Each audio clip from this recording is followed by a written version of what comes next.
remixed, reloaded, re-edited.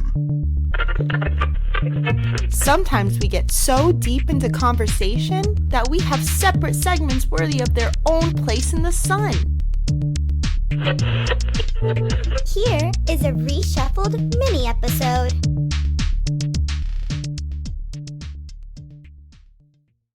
It has been called a masterpiece, A nightmare. horrifying, Electrifying. beautiful, Terrifying. mystical, Magical. incredible. Insane. Are you an assassin? I'm a soldier. You're neither. You're an errand boy sent by grocery clerks to collect a bill. Francis Ford Coppola presents Marlon Brando, Robert Duvall, Martin Sheen in the most eagerly awaited motion picture of all time, Apocalypse Now. Rated R. Starts tomorrow at specially selected theaters. Deer Hunter has the humanity. Platoon, I love the characters. Jacket, obviously, big cluster. Just, I feel skull fucked for real. And Apocalypse, though, I think just by a small landslide. Like, I just love the soundtrack and characters in that one. Yeah. I gotta go Apocalypse. All right, perfect. It doesn't have the emotion, but I think visually. No, that's it. That is a good point. Because Yeah, the others are way more visceral. And don't get me wrong, I hated on TV growing up, but I rectified that. Saw in a college studies class, and I said my head was so up its ass versus the commercials. What was going on? Thank God. Yeah. But I think a lot of people, it left them cold when they saw it. They didn't know what to make of it. They were on drugs and didn't know much about what it was about. But I mean, even before you see the final cut, which is brilliant 4K restored, you know, he took out the stuff that was criticized about the special edition and then still kept some extra stuff in. And it's just like, but I mean, you have the ultimate war criminal with a has-been actor who only Elia Kazan seemed to understand, and still you're able to get enough frame him appropriately. I see so many shades of Nicholson and Few Good Men, you know, Colonel Joseph. I see this guy who just with no shame, just no remorse, I did nothing wrong. You guys invaded my property. And you want to talk politics, there's like, you look at the work print, you know, there's 4 freaking versions of this great movie, but there's one where there's explicit stuff about the politics of Vietnam. And kind of like Cimino, Coppola is always like, hey, stop politicizing my movies. I'm like, well, there's some politics in here. If you look, if you the really whole goddamn French plantation scene is a political statement. Yes. Yeah. What are you doing here? I think one of them says. Oh, he gets pissed off. I argue that scene, everybody, you know, yes, take all the Playboy Bunny stuff out. I don't know why he put that. I will argue for the I have no French idea. plantation scene. It's a great scene. I don't know. That's just me. Well, that's pretty much what the final cut did. It got rid of all the sex and just put in the French. It's just like, this land is my land. Much like the country. Not that much. No more sex, just the French. I kid our French listeners. The French don't have any taste. They don't have standards. They're all good. Some, not all. I didn't say all. Yeah, forget about like 3 of my favorite filmmakers are French. Oui. Oh yeah, it'd be creepier if it was a Luc Besson movie. There'd be a little girl who someone falls in love with, and we'd be like, okay, not of age. Which of these 4 movies, Full Metal Jacket, Platoon, Apocalypse, and Deer Hunter, which do you think has the best villain? Or war crime? Because I was gonna say I'm not sure villain. Right. You know, Kurtz is kind of an obvious one, but then you got, you know, Sergeant Barnes. I'm sorry, that speech Berenger gives is perfect. Oh God! But then you got the gunnery sergeant, you know, brainwashing everybody in metal. So I'm like, what do I do? Gun to your head. What do you do? No. I could be pretentious and say in all of them we are the villains, but I won't do that. Well, no, that's a great answer. we made this hellhole. We made this shithole. Who's your favorite villain in the Vietnam movies? America. No. I'd have to say Nixon was right. Oh, no. If you want me to be honest, if you're using the word villain, I will say, or opposing and force. this might shock. This might shock you. Gunnery Sergeant Hartman. No, awesome. Because they're all he on is my list there of to top mold those. them into killers. He's not trying to Right. make soldiers. He's trying to make killers. Mm-hmm. And for that reason. To me, he reminds me of the Office Politics. You want to wonder how many other men has he crippled prior in to real life. Well, that I didn't think of that, but yeah, or He was a drill right, sergeant, yeah. right prior to enlisting. Yeah. I don't know why he wasn't even nominated. That's insane. There is no justice in this world, Anthony. But No, like Law and Order, you get them on a different crime they've committed. You're right. Yeah. Switching around. Yeah, I can't. As far as villain, in Platoon, Behringer becomes one because they're shooting. It would be funny if someone went on a message board and started trolling, saying, "It's Elias. It's Elias. That dick had it coming. Snitched on us." I love it when he takes them on their very first hike. That is a good point. Doesn't get talked about enough. Where he gives Tiger Sheen the tiger blood steroids. Yeah. Oh, that's but he starts taking everything off. Yeah. They start taking everything off for everybody. Shit can this. You don't need this. Shit can this. Yes. He's literally clanking all the way through the jungle. Into your bag. Stop giving us away. How much acid do you think was consumed on all these movies? On the Vietnam films? Yeah, because there's definitely a lot of it in Platoon and Apocalypse. I was going to say on every Oliver Stone set until the Body Game, the late 90s, there was acid. Now I'll go on a rant. That's it. Acid and peyote was Stone's big thing. Oh, I'm sure in Apocalypse Now there's a lot. And I think Dennis Hopper took it all. Damn it. Like, show him your siren. Everything. You don't think Scott Glenn or Larry Fishburne asked for some? Oh, I'm sure. Yeah. I'd love to see Scott Glenn's full part. Yeah. It's so wild how he is brainwashed in the work print. Yeah. Never made it, never remastered it into any of the other stuff. And it's like, damn it, I want to see that version, even though so fun fact, well, kind of sad news. There was a Reddit where they were detailing some film fans who were actually remastering the work print and trying to edit it seamlessly with the other versions of the movies. And one of them, I think, got in a car accident and the other had some health issues. So coming so close. Oh, man. Damn it. Huh. Well, that sucks. Someone put that together. Put it as a special feature. Don't tell me it's because of the Doors music. Get some different music playing. Yeah. There's only 2 left. They'll work with you. So did you know there are 2 walk-ins in these movies? There is. In I Deer kid you Hunter? not. What do you mean? In Apocalypse, there is a Glenn walk-in who plays Lieutenant Carlson. Oh, really? I didn't know that. I had no idea either, but he's the brother of Ken and Christopher. Oh, you mean a literal walk-in? Yeah. I had no idea. Me neither. I don't even know who that character is. Yeah, I wish there was an Apocalypse Now Wicca so I could. But I will investigate that. Investigation in the new. Emotionally. Oh, and he's in Going Home as Sailor Number 2. Oh, I remember Number that 2. Number 2. On the poop deck. Right. Emotionally, of the Vietnam films, my answer will shock you, and it shocks most people. The best Vietnam film emotionally ties with Deer Hunter. Deer Hunter and Casualties of War. Yep. Brian De Palma's unsung masterpiece. That movie gets me, and not just because it has an Ennio Morricone score and stars my favorite living actor, Sean Penn. Yes. It is just very few movies that I see more than once still gut punch me. And every time I can't take it.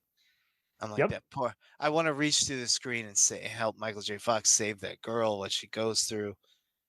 And then the ending. You've seen it, yes? Yeah, probably the most relatable of De Palma's work, probably. Yeah. And then the ending when he wakes up and it's the same actress playing the girl on the train. and they get off, and she's like, "Did you have a nightmare?" And Morricone's music slowly, quietly chorusing up, and she says, he "It's all recognizes over. her. It's your home. It's all over now." And she walks away, and he's watching her, and the music. I'm telling you, tears every time. I can't. It's so beautiful, striking, Yeah, it's emotional perfect. movie. Yeah. It really is. Yeah, I love it. Being I put it right next to The Deer Hunter on emotion. There you go. Yeah. And similar amount. Yeah, I would tie Sean Penn with the Hartman and Barnes for best war criminal, where you're just like, now there's the villain. You can these guys are in the same 100% say the word Yeah. villain. Yeah. Yeah. He is a villain. Inspired by an actual event. So there you I was go. going to say, I was just about saying the sickening thing is it's all true. Yeah. Yep. Yeah. Which do you think has kind of a more ambiguous end? Because like all these guys, they do good at, like you say, showing how they're yuppies 1 minute and then gullible the next. There's some of them where I kind of want to know what happened next. Like what happened to Albert Hall, the CPO Phillips, the boat captain. I want to see what happened to him next. I know he died. I know he dies, but it's like it felt like there was some other stuff off screen that happened. I'm saying this is a bad idea, Willard. This is a bad idea. It's my boat. I love Albert Hall. It's my boat. It's my boat. Maybe your mission, Captain, but it's my boat. My boat. Yeah, a man who's made a living playing judges. Yeah, right. I think that Willard has the most ambiguous ending because where's he going? He can't make it back home either. And he's not going to make it at home. In the work print, he does some war crimes too. Oh, I didn't know that. Remember, he kills a kid who was possessed under. Oh, yeah. That's right. But they cut that out because there's like, oh, we can't have Marty. You can't. Awful. Yeah. Did you see the boy who loves Maddie Lane? We can't have that shit. We can't have that. Right. We killed him as Private Slovak. We can't do that again. Yeah. I think he's the most ambiguous character for me out of all the. He had to be because you would lose your mind too because you're like, we're not instead of targeting like freaking Brad Pitt in Spy Game, infamous Vietnam general, we're going after one of our own, who's a Jim Jones of Nam. Well said. Well said. I've never heard it put that them. way. He has You're like right. 300 carcasses in that whole movie alone. You're like, oh my word! Casually tosses Frederick like a giant Forrest's pyramid. head. Yes. Yeah, exactly. Chef gets it. Yeah. Not Chef on South Park, but yeah, Frederick Forrest. Yeah. He cut my head off, children. Oh my god. Who do you think doesn't get enough recognition in either movie? In the Vietnam films we've talked about? Yes. Yeah. I think John Cazale for me in Deer Hunter. Yes. I mean, he is great. A lot of people have, unfortunately, it's his last movie, but I couldn't tell you which is better, that or Dog Day. I'm just like, he's John Cazale, not his fault, but has the only perfect resume of any actor ever did it and ever will. Yep. The Godfather, The Godfather 2, The Conversation, Dog Day Afternoon, The Deer Hunter. Bailiff here, permission to insert Sidney Poitier, Robert Mitchum for the consideration. No? Fuck. Sure, yeah. Do it. Ding, ding, ding. Do it. Do it up. No, I think yeah, no, I know. I think he doesn't go to Vietnam, of course, and his role is just as important. Wrong kind of Vietnam movie. Damn it. That could be considered an allegory as well. Predator. Yeah, there you go. Except they're unseen enemy you can't kill. I don't know. There you go. That's reaching for it. Shot by the cinematographer of Tac Force. Unfortunately, they got to listen to Little Richard, and they didn't know what they were listening to in these movies. Yeah. Whatever the script designates. I guess we're listening to Clarence Clearwater. Hey, very, very quickly, and We'll get back to it. Yes. Attack Force C is one of the most underrated fucking films. I've ever seen. Yeah. Guns and I love that Navarone movie to style death. stuff. Yep. Yeah, right. Yeah. Yeah. Guns of Navarone, Vietnam. Now you got to say it like Sam Jackson. I'm the Guns of the Navarone. Right. Oh, that's right. Yeah, I think Cazale. He is, because he doesn't know how to deal with them wanting to go. He doesn't know how to deal with his feelings that he's not going, and he doesn't know how to deal with them when they get back. Yes. I think he's the most undervalued character. Yeah. Because everyone else kind of has like go through one door. I'm a different man now, and he goes through like a semi-identity crisis, like you say, where you're just like, man, I don't even know where he is, but now I do. But does he? And in turn, before they went, De Niro tolerated him, but everybody liked him. He was that friend. You're like, all right, come on. I'm pretty sure that's De Niro in every comedy movie. I'm going to tolerate you just this once, but come here, I'm going to choke a bitch. Yeah. But then when they come back, De Niro, if you can't walk the line, for lack of a better way to say it, then I'm going to turn my back on you. And if you keep coming at me, I'm going to hurt you. Yes. I love Cazale in that movie. I just do. He's fantastic. I couldn't have picked a single one, but you did it for me. So yeah. And mind you, we could do, and then there's blah and blah and blah. But for me, of the ones we spoke about, underrated or not underrated, but Cazale's character in Deer Hunter. Yeah.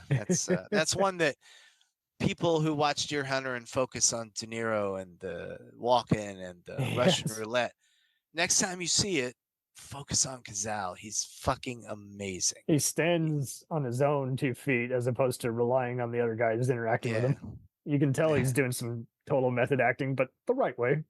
Yeah.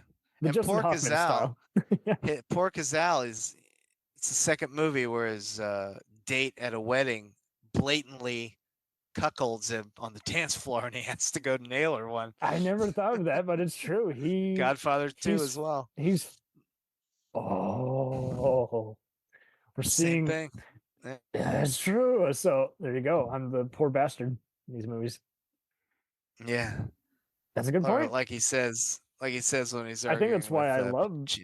Well, and that's kind of why I like these two movies the most. I think because how there is a Godfather kind of mentality to it on how, kind of like when Michael enlists in the army in those movies, you're just seeing these guys, they're always fighting their own kind of battle, but now it's personal, and seeing their tragic figures. And like you say, they're protagonists. You can't call them heroes or villains at that point. Right, exactly. And mind you, Godfather was very Shakespearean about it all. Absolutely. The Jacked Up Review Show podcast is honored to be part of the Blind Knowledge Podcast Network. Join anytime, talk the talk, and enjoy yourselves. There's something enlightening for everyone with this crowd of cool cats. Check them out.